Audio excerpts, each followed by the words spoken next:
Hey folks, welcome back to the channel. This is Matt with Coyote Creek Archery. I'm very excited about today's video because I'm going to be putting together my 2023 hunting bow. Having an archery shop, I get a lot of new bows in that I get to test out and try. And hopefully you've watched a lot of my bow review videos where you get to see me shooting the new bows, talking about them, going through their specs, and kind of giving you some feedback on what I appreciate and some things that maybe I don't appreciate about some of the new bows. There's a lot of great new bows out there, and looking back over the past 20-25 years to see how bow technology has changed. There's a lot of great bows out there from a lot of great companies. So it's really hard to pick the right bow for you. I always say go out and shoot a lot of different bows and see which one fits you, and don't just go in with the mindset that this is the bow that I want and buy it and take it home, and then it may not be quite right. So make sure you go shoot a bunch of bows side by side, and that's what I do every year. And this is the bow that that has stood out to me, and it is Bowtech CP30. Okay, I really loved the CP28 that they came out with last year. I love the draw cycle. I love the compactness of it. I just wished it was just a little bit longer. And then when they came out with the CP30 this year, I thought this is a bow that I really need to try out. And I really loved it when I did my review video.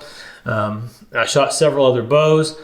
I ended up picking up a 70-pound CP30 demo bow from another dealer. And I shot that for a while, and I really liked it.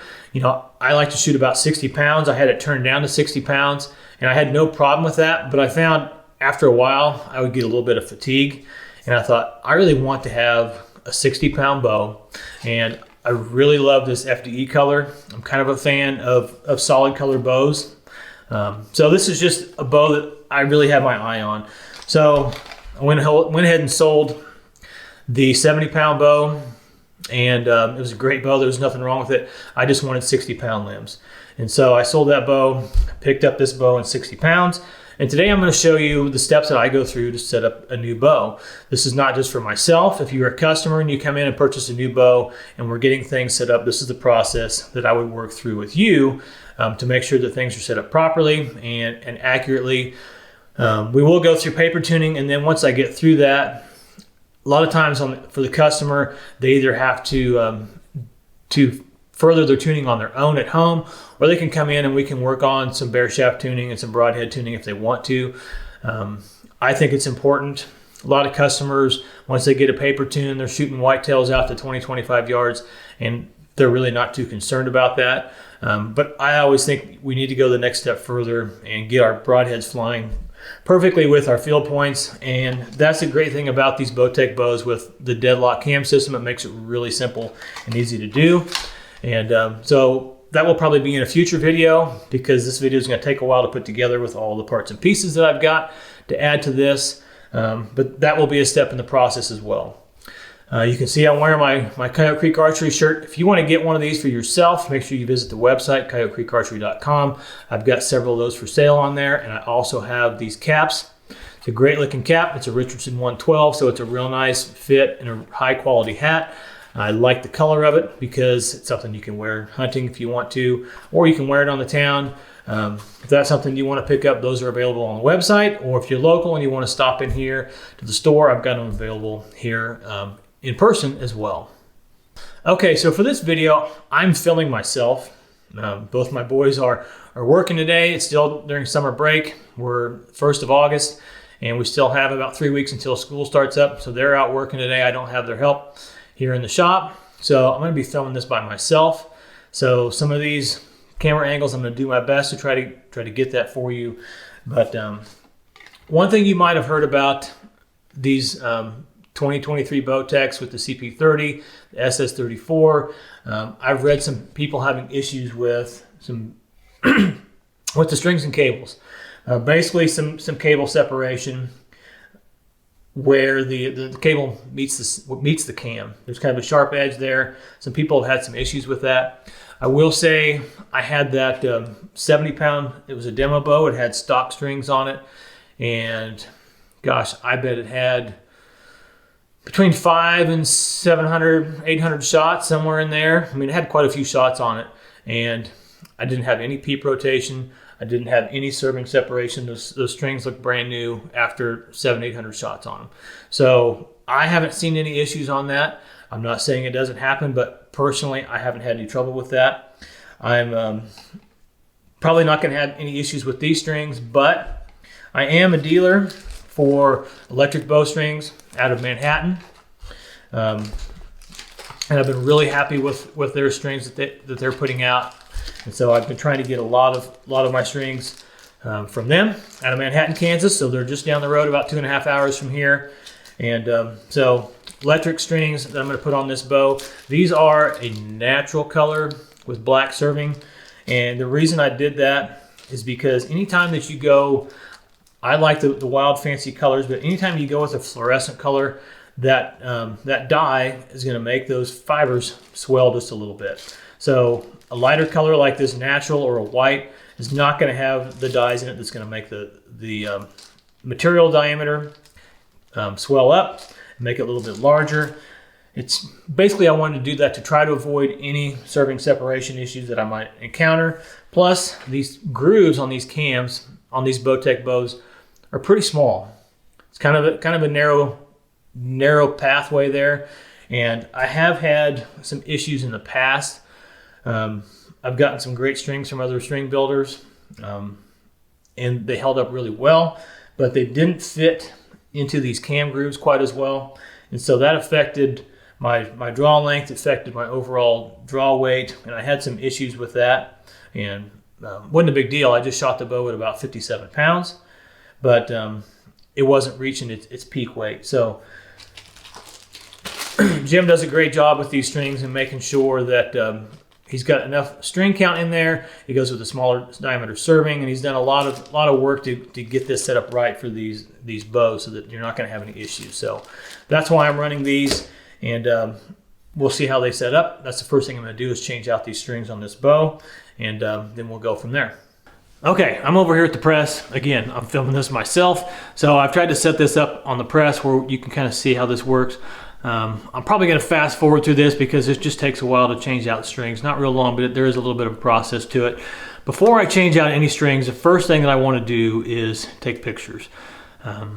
Most everyone has a phone, but I always take pictures of the bow, how it's set up, seeing how things go back together, because there's nothing worse than when a customer brings in a bow, maybe the strings are broken, it's been dry fired, and things have come apart, and I've got to figure out how to put it back together. That's kind of, I've got to go online and find some pictures of some bows and see how things would go back together if it's a bow that I'm not familiar with. These new Bowtech bows are very easy to change out the strings. You basically simply just need an Allen wrench to remove on your cable guard. Okay, just a little screw right here. Take these out, and other than that, it's really pretty simple to do. So there's not a big deal with this. It's not like a Matthews where you have to take the cams off or something like that. So really a simple process. We'll put this in the press, and we'll swap our strings out, and then we'll move on to the next step where I'll measure everything out and make sure that we're to spec before we move forward.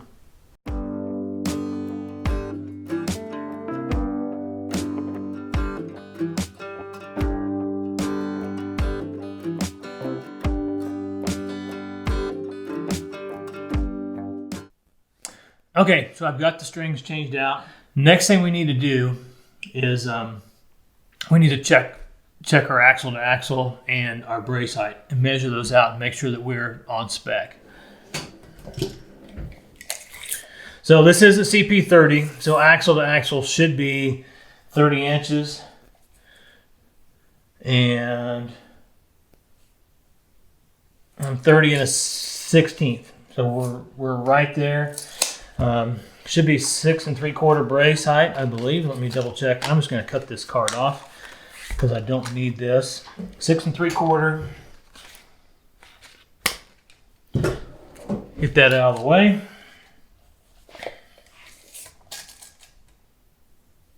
And we're maybe a 32nd over that. So we're within our spec, so that's good. On these bows, and it's going to be hard to show you in the video, But there are some timing marks. And I don't know if you can see right here. There's two little dots. And this cable should run right between those dots, top and bottom cam. There's a little bit of leeway, so you want to make sure that they're the same, but I'm not too worried about that. We're going to set this bow up and we'll actually check the timing in the draw board and make sure that the timing is correct. But you do at least want to look at this and make sure that they're within those marks and not way off one way or the other. But these strings seem to be made to spec. Everything comes out really good. So like I said, electric bow strings, they do a great job, and everything looks good so far. So my next step is to install the rest. This bow has the dovetail for the integrate mount, so I'm going to use that.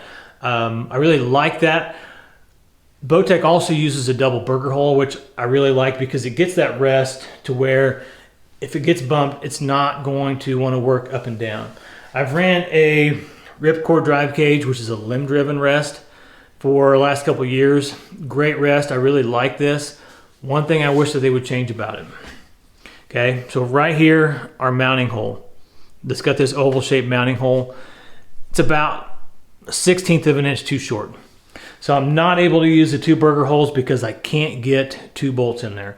I wish they would add 1/8 of an inch of material to this, stretch it out just a little bit longer so that when I mount this, I can use both of those burger holes. So that's the one thing I don't like about this. Other than that, I love this rest. It's a great rest. It's going to go on another bow. Hopefully down the road I get to have two bows, and this is going to go on my other bow. I want to get a little bit longer axle to axle bow. Not so much a target setup, more of a hybrid where I can shoot some more 3D, still have as a backup hunting bow, or maybe a primary hunting bow. But this is a great rest. Again, this is the ripcord drive cage. Just wish that they would make this a little bit longer here. So what I'm going to be using is the Ripcord Max IMS. This is a cable driven rest. It's the integrate mounting system, and I really like this rest. I shot it a little bit on that last CP30 that I had. It's a cable driven drop away, so you can draw the bow back and the cable will bring the arm up, or you can bring the arm up by hand, and then as you shoot, that falls out of the way, and it has a brake. So right here, it's not going to bounce back up, which I really like. I like the launcher arms because they're molded, they're kind of a rubberized. You don't have to have the felt wrapped all the way around them. It's nice and narrow to keep that arrow contained. And for the spot and stock hunting that I do, this is going to be a great rest to keep that arrow contained in there. I don't have to worry about it moving around on me. So I'm going to mount this integrate rest onto the bow. It's very simple with this IMS system.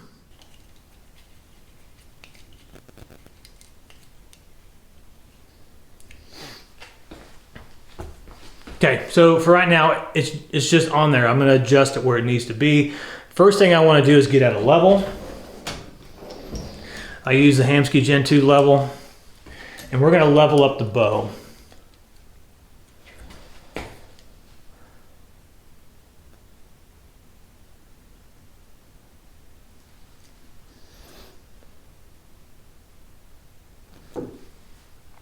It's what I like about this OMP bow vise. Is really easy to use, and I can get this bow set perfectly level.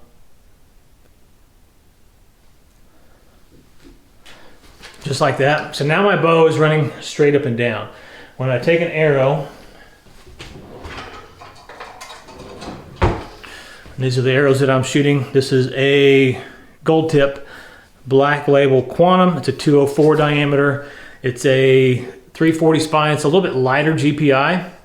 It's only, let's see, 7.7 GPI.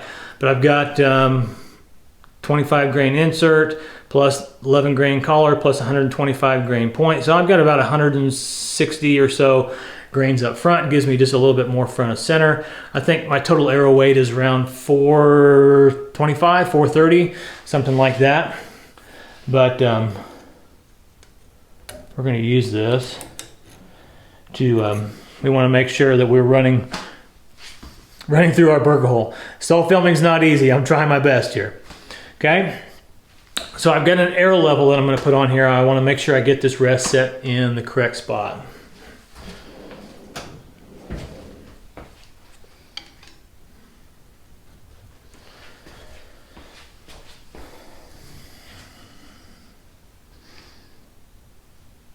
And we're pretty high, so we're going to have to bring this down.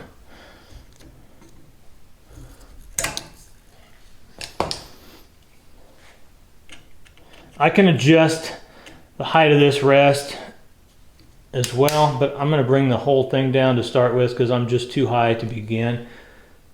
I do have some adjustment here on the side I can work with as well. But if we get it mounted in a good spot to begin with, then we're a business. We don't have to worry about so much adjustment. It's still a little bit high, but I think I'm going to leave it there, and then I can drop this rest down if I need to. Okay, so I'm going to drop this rest down, just using my set screw on the side here.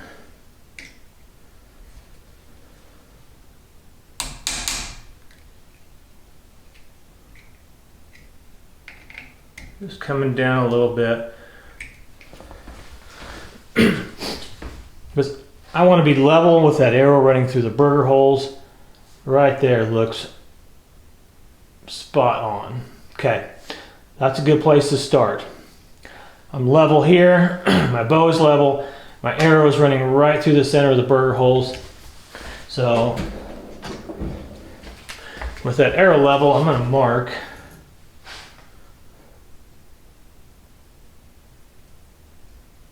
right on top of my nock. Okay. And that's where I'm going to tie in.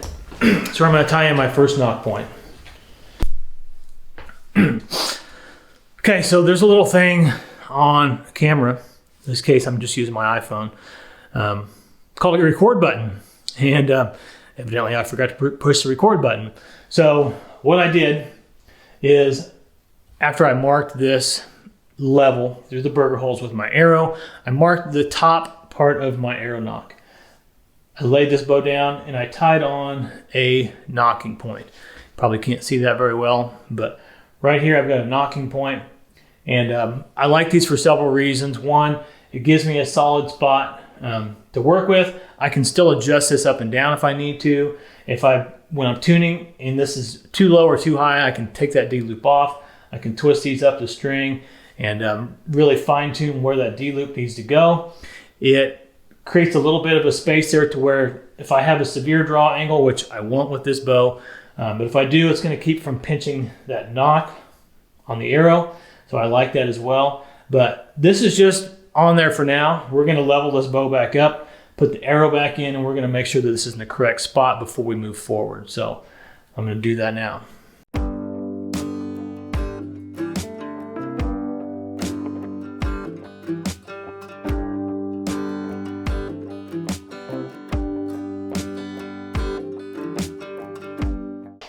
And I'm going to look at my arrow level, and I'm a little bit nock low. Okay, so all I got to do is put a few twists in this, not much, and we'll check it again. Okay, perfectly level. So now this is where I want to start. I'm going to come back, I'm going to tie my nock point in underneath, and then I'm going to throw a D-loop on here. I cut a piece of D-loop to 4.5 inches to start. I puff out these ends, and then I burn them. And I just want to make a ball there, like this. I don't want to flatten it out. If I flatten it out, it's going to make it thinner to where it can pull through. If I leave it in a fat ball like that, it's going to be a little bit stronger. So, and then I can tie this on. Some people I know will use a longer piece and then trim it. I start with a 4.5. If someone wants a little bit shorter or a little bit longer D-loop, I'll trim it before I install it. Or I have done it where I'll use a large piece and trim it, but for me, This is what works best. I'm going to let those cool for just a second.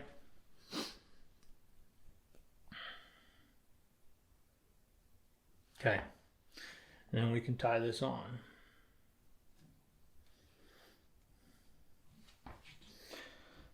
This material will stretch. My hands are a little waxy. We'll see if I can get it to stretch.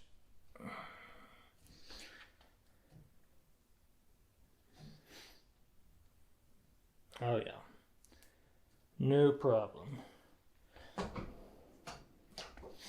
You don't know those pliers.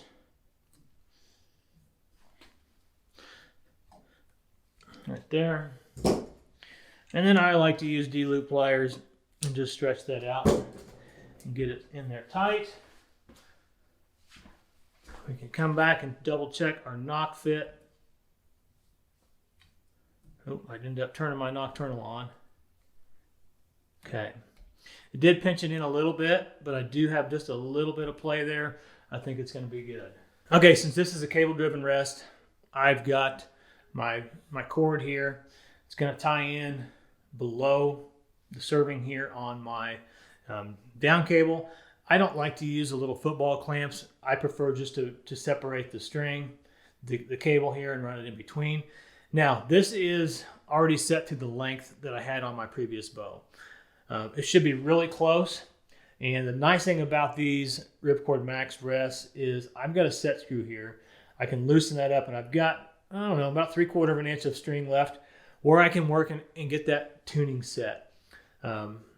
Or what I can do is just take this piece out, start with a new piece of cordage, and start from there. I can go either way.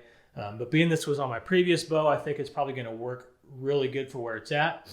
So my plan is just to start with this, and then I can fine tune it with this set screw. But I'm going to have to take this to the press, separate these strands on this cable, and insert my tied up end on the end of my my cable for my rest. I've got this inserted in this down cable. So now it's time to take this to the draw board, and we're going to check our timing. We're going to check our draw length, and we're going to check our draw weight. And with that, I can also check the timing of this rest and make sure it's going to work properly as well. So we'll go over here to the draw board and check on that. Okay, so before I put this into the draw board, one thing I want to check first, I want to make sure that my limb bolts are down all the way. So most of the time from the factory they are, but I want to grab a wrench, just double check that. I don't want to crank it down real tight. I just want to make sure that these are bottomed out where they need to be. And then I take a silver Sharpie and I mark that to index it, so that if I am, sorry, I'm all over the place. If I am going to drop my draw weight on this, I have something to go off of. So I use a silver Sharpie and I just mark this. That gives me a place to go from for adjusting my draw weight. Okay, so you can see right here. And I know that this is pointing right down the center of the two limbs. So if I go a half a turn, then it's going to be pointing away from the two limbs. Or if I go a full turn, I can use that to count my revolutions, and I don't get lost. And that way we make sure that we're adjusting things the same. So I want to do this before I make any adjustments to it. And I wanted to make sure that these limb pockets were down tight where they need to be. Remember, this has the locking pocket, so you've got to loosen up this set screw here before making any adjustments on that. But we should be good to put this into the draw board.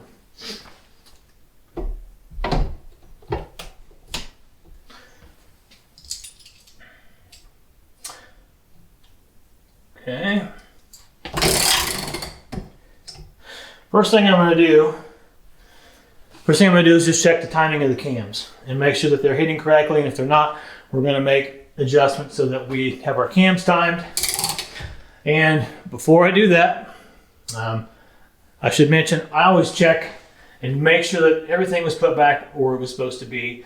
I had it in the press just a minute ago, and whenever I take it out of the press, I always double check make sure that all of my cables are in their tracks, the string is in its track, so that nothing is going to come out or cause an issue, and everything looks good. So we can start drawing this back.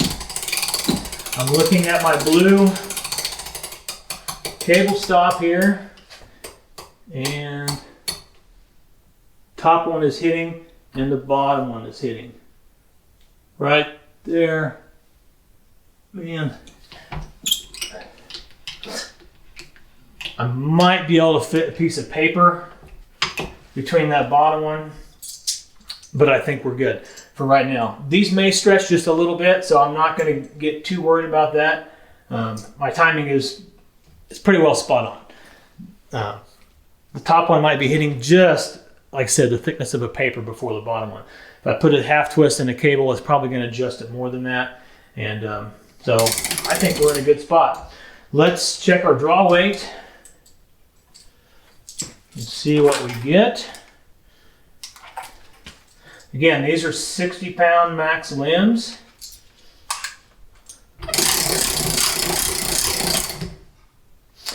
And I don't need to draw this all the way back. I'm just going to draw it until it turns over and it starts decreasing.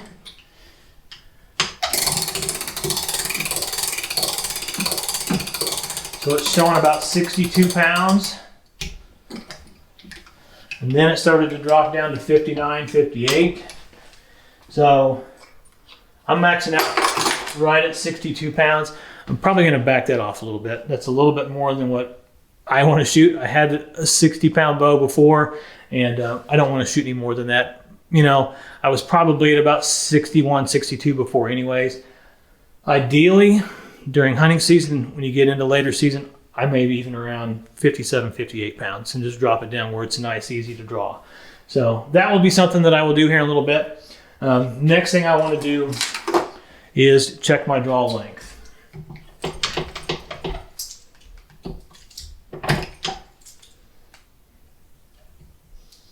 And I could have done this before when I had the bow at full draw, but we'll grab out our tape measure. I need to add 1 3/4 inches.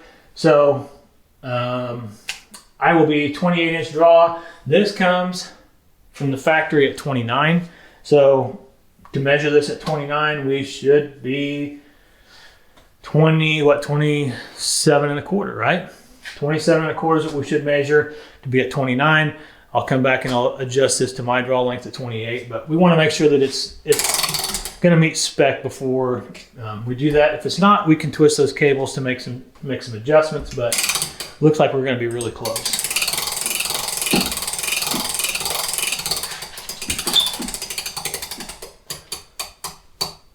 Okay, draw stop is touching.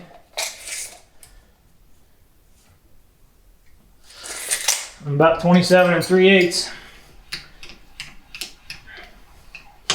So I'd say we're pretty darn close there too.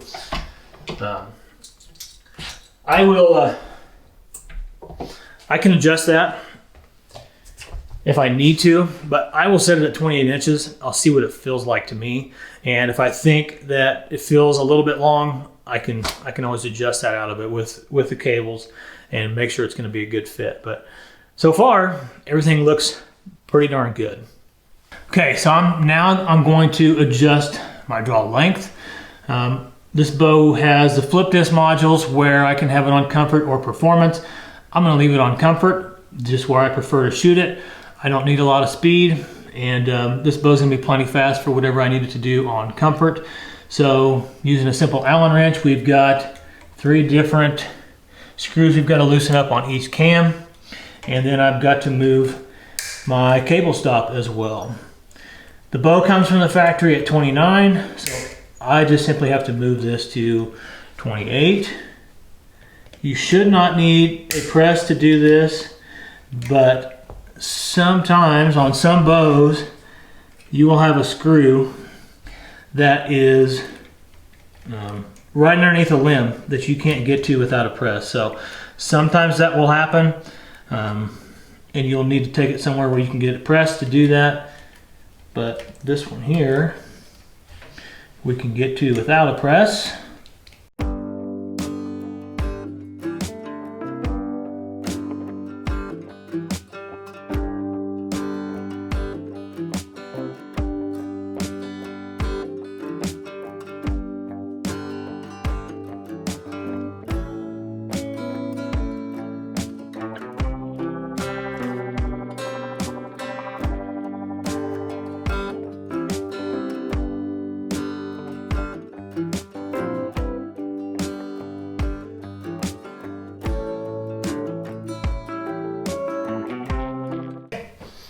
My draw length is set up.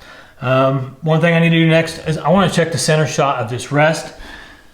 It was already on a CP30, so it should be good, but this is what I would do on a customer's bow. We put a new rest on, we need to check that center shot before we shoot it through paper. Okay, so Bowtech doesn't give a defined center shot, such as 13/16 or 7/8. What they suggest is to knock an arrow and then use a bare shaft, and you're going to run it down the shelf the best that you can, get away from these cables, and you want to just look and see that those two arrows are running parallel to each other. And I would say we're right there.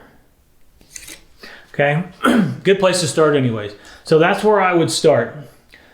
Looking at this, I could measure from one shaft to the other. If I had some help here, that's probably what I would do. Knowing that I've already had this on a CP30, I'm not going to mess with that, but I wanted to show you what I would do to check that. I can measure that out just so you can get an idea of what it is, and we are at, we set about 7/8 right now. We'll see how that tunes. So this should be ready to shoot through paper. I am going to back this off a couple of turns and drop my draw weight down. And again, you will need a Torx wrench to do that. I need a different size. But I will need to loosen up each of these screws here and these limb pockets before I make any adjustments with the limb bolt.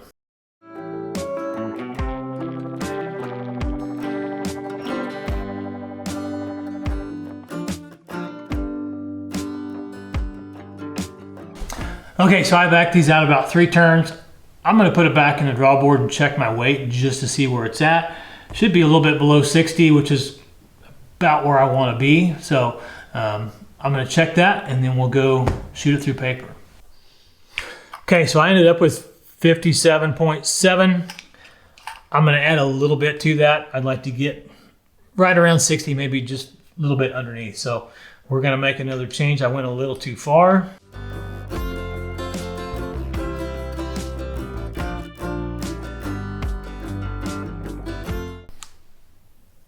That's pretty good. That's where I want to be, 60.0. So everything should be good to go. We're going to make sure that our rest timing is good, but we're going to go shoot it through paper and see what type of tear we get. Okay, I'm over here at my tuning station. I'm going to shoot through paper, and it's very important that you shoot your own bow when you're paper tuning. Don't have your Bowtech shoot it for you, because everyone's grip, everyone's shot is going to be a little bit different, and you're going to torque that bow a little bit differently. I've had that happen a lot, where I've had a customer that has a really difficult time getting a good paper tear, and I'll shoot their bow and get a perfect bullet hole, and they get frustrated. And I said, it's just a grip issue. It's just the way that you're shooting that bow. So it's important that you shoot the bow yourself and tune it, because it's going to be a little bit different than if you had someone else do it. So anyway, we're going to shoot this through paper, and we'll see what type of tear we get. We haven't shot this bow yet, just threw the rest on, so we'll see where we're at here to start off with. Oh, that is nice. I love that draw.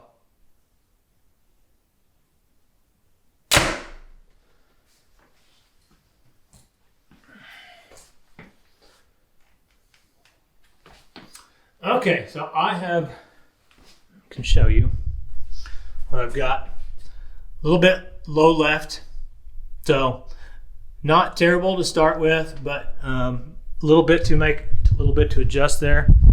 So I'll need to move my nocking point just a little bit. I'm going to raise that up, and but that's what I like about those soft nocks tied in.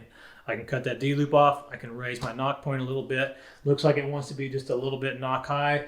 I've got just a slight left in it, not very much. And being that my rest was set at 7/8 center shot, I'm probably going to move that over just a little bit to the right and take that out of it as well. So I'll make an adjustment on the bow. We'll come back and we'll shoot again and we'll see what we get. I moved my rest just a little bit to the right, and then I moved my D loop up. And you may be wondering why didn't you just move the rest down?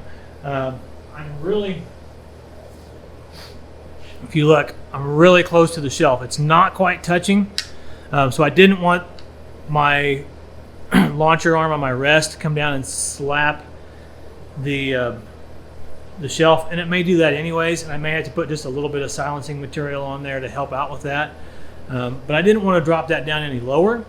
And plus I'm looking at my burger holes and the relation of my arrow to those burger holes. So I simply just moved my nock point up a little bit, slid this over just a small amount, and we'll see what we get there. If I get a good paper tune, we'll go to tuning our broadheads, and I'll do all those adjustments here with the deadlock and just make small movements there, unless I've got to go up and down. But any left and right with the broadheads, I'll adjust with that deadlock. So let's shoot one here. I've got a nocturnal on here. I accidentally set it off just now, but we'll shoot this through paper and see what we get.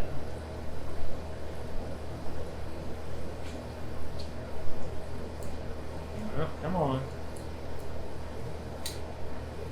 Okay. And we're going to go to the right side.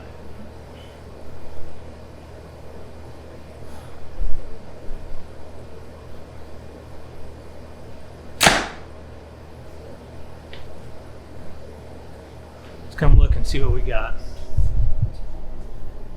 Right here. So, looks pretty good. I'm pretty happy with that. You can see 2 shots. Looks like a pretty good bullet hole to me. For 2 shots, getting that set up, that's pretty quick. Now, we're not done tuning. That's not where we're going to stop. I'll have to shoot some bare shafts, see where we're at, and shoot some broadheads out to 30, 40 yards and kind of see where we're at and make sure that they're hitting in the same spot.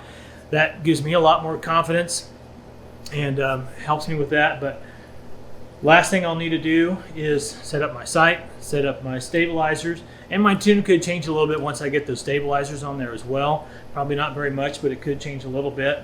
I will shoot a wrist sling as well. So we'll get those things added to the bow next year. Folks, thanks for watching so far. We're going to stop part 1 right here after I finish paper tuning the bow. Everything's looking really good. There will be a part 2 coming up shortly that shows me installing all the accessories. When I put on my stabilizers and my sight and the quiver, I'll add the peep sight and get everything ready to go. After I've got those installed, there'll be a part 3 video to this that shows me bare shaft tuning and broadhead tuning my bow, making sure that it is ready to hunt. Paper tune looks good. I've shot it a little bit at distance and my arrow flight looks really good, but I'll go through and do some bare shaft and some broadhead tuning and make sure those broadheads are flying just spot on with the field points, so everything looks good and it's ready to hunt. We're here early August, so we're getting closer to the hunting season, and hopefully like I am, you're getting excited and ready for some cooler temperatures and to get out into the woods this fall. So thanks for watching, folks, and stay tuned. We'll have parts 2 and 3 coming up shortly. God bless.